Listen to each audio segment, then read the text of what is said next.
اور اللہ کے انعامات اور فضل سے خوش ہو رہے ہیں، اور اس سے کہ اللہ مومنوں کا اجر ضائع نہیں کرتا، جنہوں نے باوجود زخم کھانے کے اللہ اور رسول کے حکم کو قبول کیا۔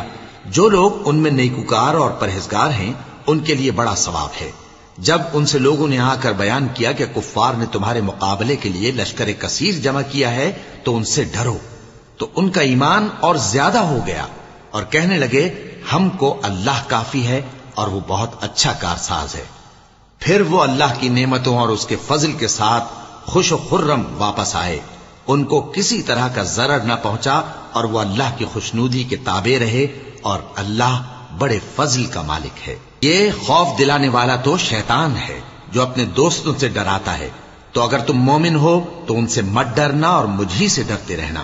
اور جو لوگ کفر میں جلدی کرتے ہیں ان کی وجہ سے غمگین نہ ہونا، یہ اللہ کا کچھ نقصان نہیں کر سکتے۔ اللہ چاہتا ہے کہ آخرت میں ان کو کچھ حصہ نہ دے، اور ان کے لیے بڑا عذاب تیار ہے۔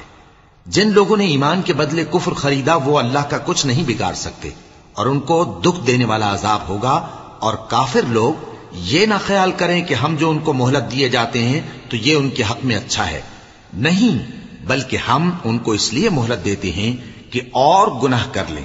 آخر کار ان کو ذلیل کرنے والا عذاب ہوگا۔